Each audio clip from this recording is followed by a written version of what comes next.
नमस्कार दोस्तों, मैं हूं आपका दोस्त अजीत और स्वागत है आपका हमारे यूट्यूब चैनल एग्जामिनेशन वर्ल्ड में। दोस्तों, आज हम डिस्कस करने वाले हैं एंशिएंट इंडिया के पार्ट 4 वीडियो को। इससे पहले हम लोगों ने ऑलरेडी 3 वीडियो को डिस्कस कर लिया है।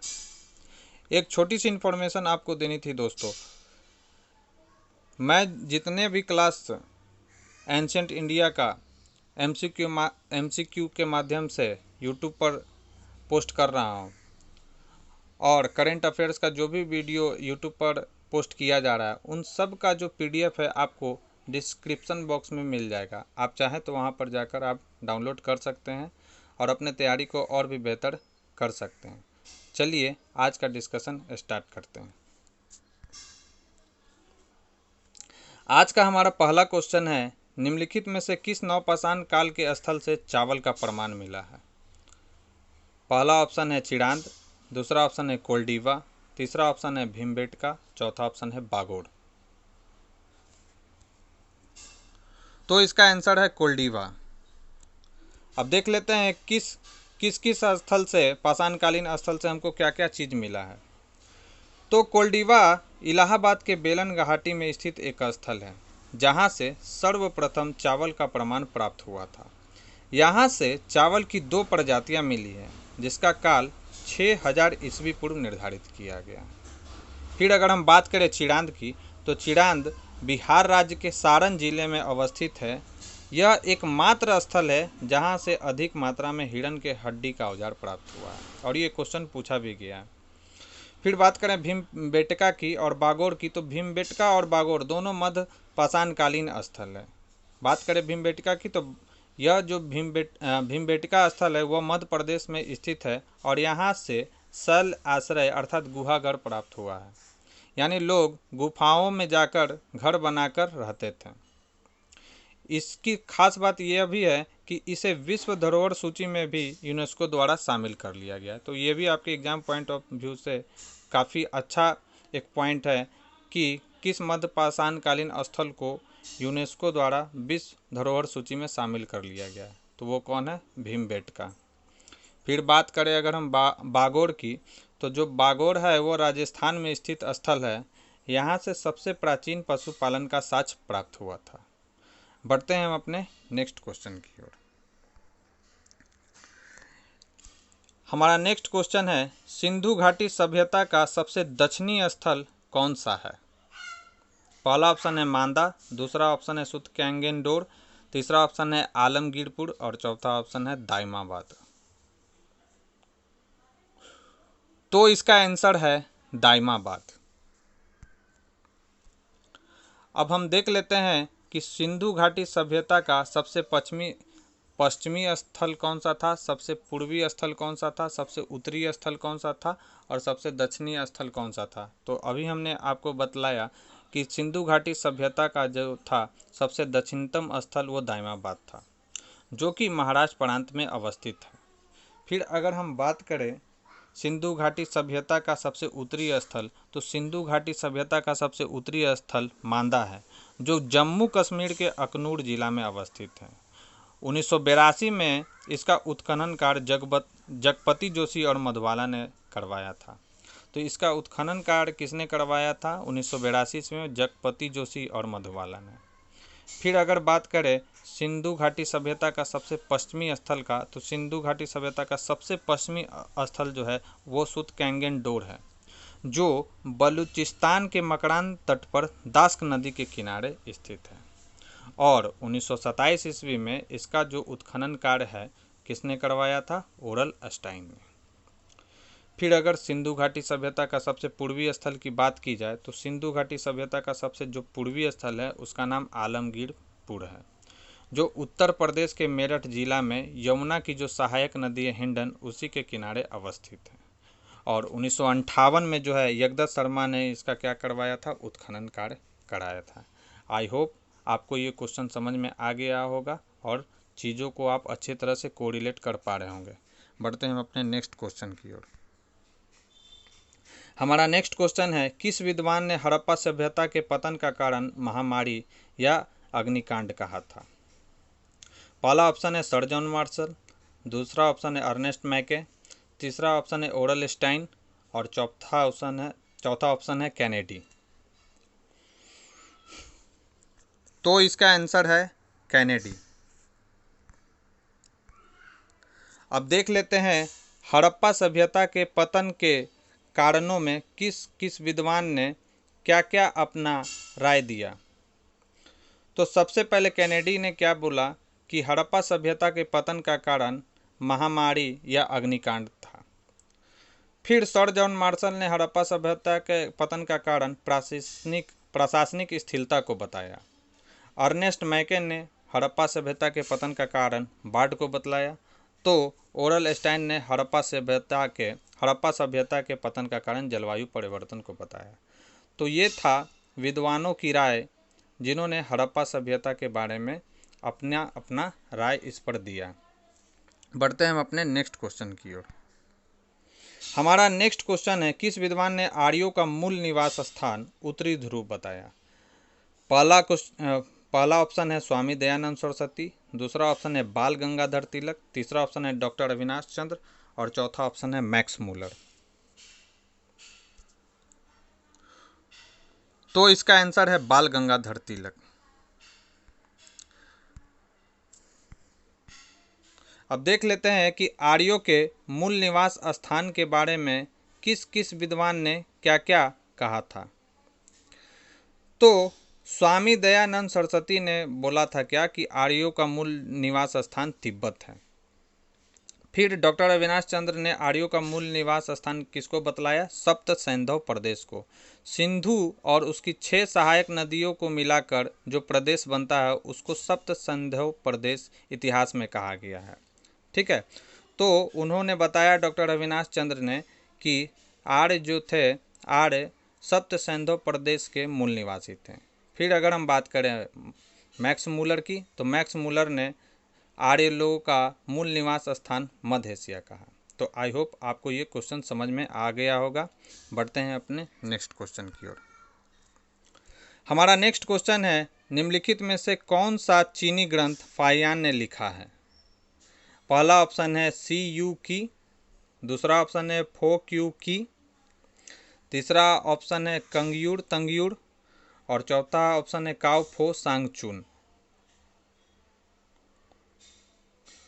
तो इसका आंसर है फो क्यू की यानी सेकंड। अब देख लेते हैं कि फाहियान भारत कब आया था और कब गया। तो फाहियान जो है भारत 402 ईस्वी में आया था और 414 ईस्वी में भारत से वो चला गया था। फाहियान जो है पहला चीनी यात्री था जो भारत आया था। और यह किनके दरबार में फाहियान आया था, चंद्रगुप्त द्वितीय के दरबार में फाहियान जो है भारत आया था। और फो क्यू की में उसने अपने भारत यात्रा का पूरा उल्लेख किया है। उसने जो कुछ भी भारत में देखा वो इस ग्रंथ में फाहियान ने लिख दिया, जिसका नाम है फो क्यू की में। फिर अगर हम बात करें वेनसांग की, तो वेनसांग ने सी यू की नामक ग्रंथ लिखा। और यह भारत कब आया था, तो वेनसांग जो है भारत 629 ईस्वी में भारत आया और 645 ईस्वी में भारत से चला गया। वेनसांग किसके दरबार में आया था, तो हर्षवर्धन के दरबार में वेनसांग आया था और नालंदा विश्वविद्यालय में इसने 6 वर्षों तक अध्ययन किया था। फिर अगर हम बात करें चीनी ग्रंथ कंग्यूर और तंग्यूर की, तो इसके लेखक का नाम जो था वो लामा तारानाथ था। और इस कंग्यूर तंग्यूर चीनी ग्रंथ को बौद्ध धर्म का इतिहास भी कहा जाता है। तो ये आप याद रखिएगा कि बौद्ध धर्म का इतिहास कौन से चीनी ग्रंथ को कहा गया है, तो कंग्यूर तंग्यूर, जिसके लेखक का नाम क्या था, लामा तारानाथ। फिर अगर हम बात करें काव फो सांगचुन की, तो इसके लेखक का जो नाम था वो था इतिसंग। जिस समय यह भारत आया था, आपको जानकारी के लिए मैं बता दूं कि जिस समय यह भारत आया था उस समय जो था बौद्ध धर्म पतन की ओर अग्रसर था।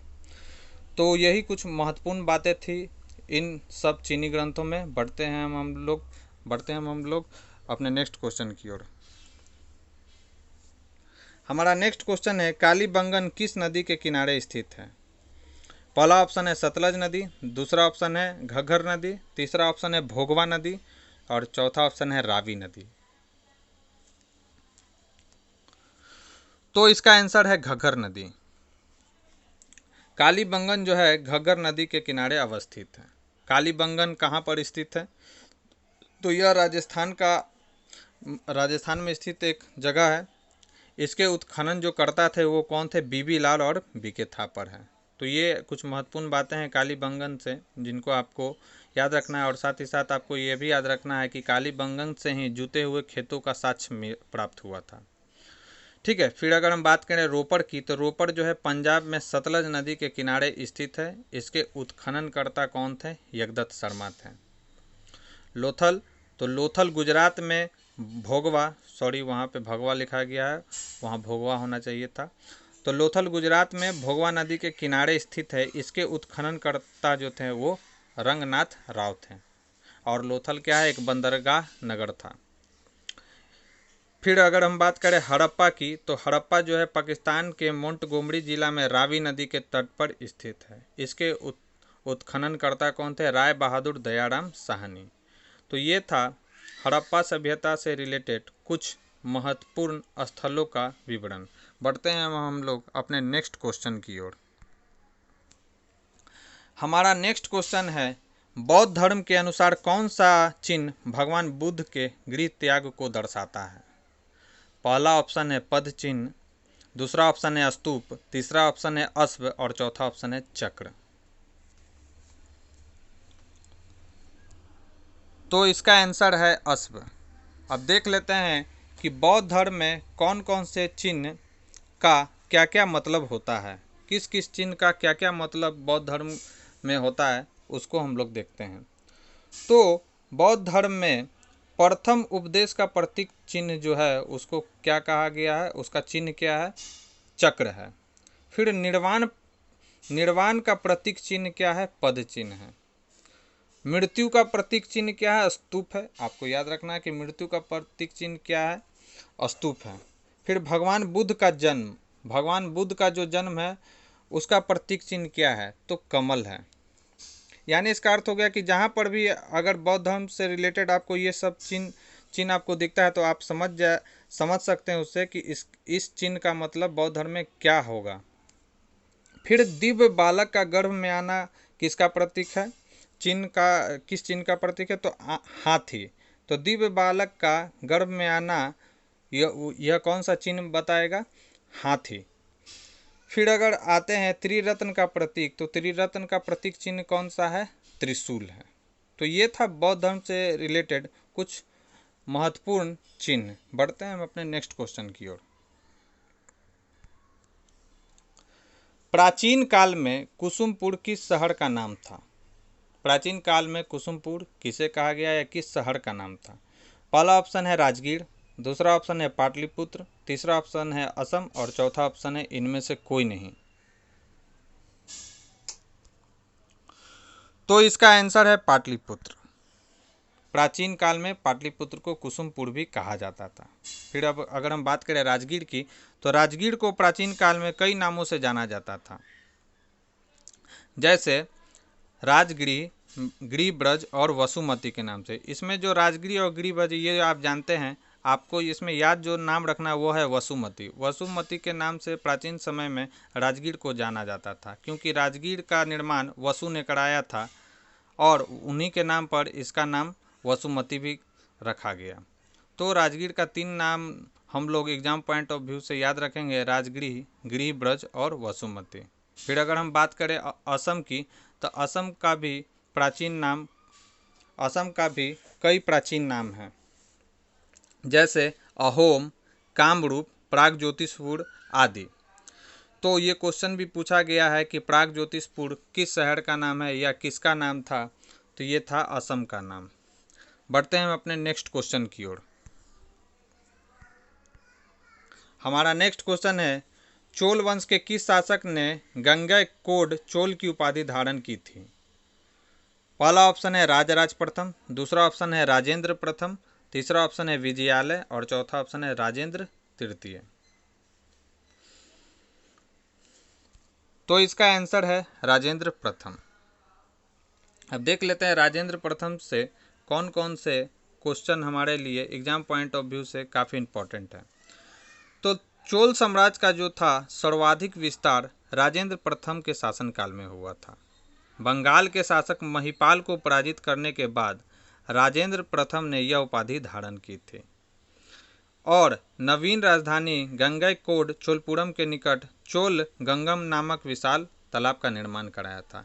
तो चोल गंगम नामक विशाल तालाब का निर्माण किस चोल शासक ने करवाया था? तो वो था राजेंद्र प्रथम। इसी के समय जो था चोल साम्राज्य का सर्वाधिक विस्तार हुआ था। फिर अगर हम बात करें विजयालय की, तो चोल वंश का जो संस्थापक था वो विजयालय था। इस शासक ने तंजौर पर अधिकार कर उसे अपनी राजधानी बनाया और इस विजय के उपलक्ष्य में उसने कौन सी उपाधि धारण की? नरकेसरी। फिर अगर हम बात करें राजराज प्रथम की, तो यह प्रथम शासक था चोल वंश का जिसने श्रीलंका के विरुद्ध अभियान किया था।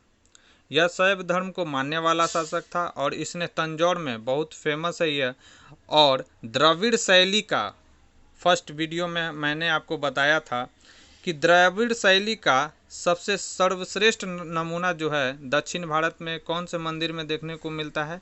राजराजेश्वर मंदिर, जिसको बृहदेश्वर मंदिर भी कहा जाता है, उसमें देखने को मिलता है। और इस मंदिर का निर्माण किसने करवाया था? वो चोल वंश के राजा थे, राजराज प्रथम। तो ये था राजराज प्रथम से रिलेटेड कुछ महत्वपूर्ण बातें। फिर है राजेंद्र तृतीय। तो राजेंद्र जो तृतीय थे वो चोल वंश का अंतिम शासक था। बढ़ते हैं हम अपने नेक्स्ट क्वेश्चन की ओर। हमारा नेक्स्ट क्वेश्चन है, निम्नलिखित में से कौन सी गुफा बौद्ध धर्म के महायान शाखा से संबंधित है? पहला ऑप्शन है अजंता, दूसरा ऑप्शन है एलोरा, तीसरा ऑप्शन है एलिफेंटा और चौथा ऑप्शन है बाघ। तो इसका आंसर है अजंता और बाघ। यहाँ पे 1 और 4 दोनों सही है। अब देखते हैं कैसे। अजंता और बाघ गुफा जो है बौद्ध धर्म के महायान शाखा से संबंधित है। सबसे पहले हम आते हैं अजंता गुफा की ओर। तो अजंता गुफा महाराष्ट्र के औरंगाबाद जिले में अवस्थित है। यहाँ से कुल 29 गुफा प्राप्त हुआ है, लेकिन वर्तमान में 6 गुफा ही सुरक्षित हैं, जैसे गुफा संख्या 1, 2, 9, 10 और 16, 17। इसमें से गुफा संख्या 16, 17 को गुप्तकालीन माना गया। तो ये भी क्वेश्चन आपसे पूछ सकता है कि कौन सी अजंता की कौन सी गुफा गुप्तकालीन है? तो गुफा संख्या 16, 17। यह बौद्ध धर्म की महायान शाखा से संबंधित है। इसमें जातक मैंने आपको बताया था कि बुद्ध के पूर्व जन्मों का इतिहास किसमें मिलता है हमको? तो जातक में। तो इसमें जातक से संबंधित कहानियों का चित्रण किया गया है। जैसे गुफा संख्या 16 में मरनासन राजकुमारी का चित्रण देखने को मिलता है जो गुप्तकालीन है, तथा गुफा संख्या 17 में माता और शिशु का मार्मिक चित्रण भी किया गया है। गुफा संख्या 17 को चित्रणशाला कहा गया है। तो ये भी क्वेश्चन आपसे पूछ सकता है कि किस गुफा को चित्रणशाला कहा गया? तो गुफा संख्या 17 को। फिर आते हैं एलोरा गुफा।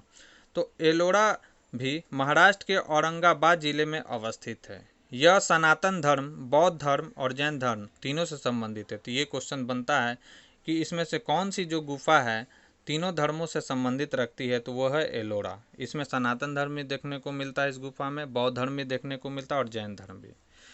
प्रारंभ में जो थे इसमें 43 गुफा प्राप्त हुए थे, लेकिन 1990 में क्या हुआ, 28 और गुफाओं का पता चला। इस प्रकार वर्तमान में एलोरा में कितने गुफा हैं? 71 गुफा हैं। फिर अगर हम बात करें एलिफेंटा, तो यह भी जो है बम्बई में ही स्थित है, ठीक है, और प्राचीन में इसका नाम धारा नगरी था।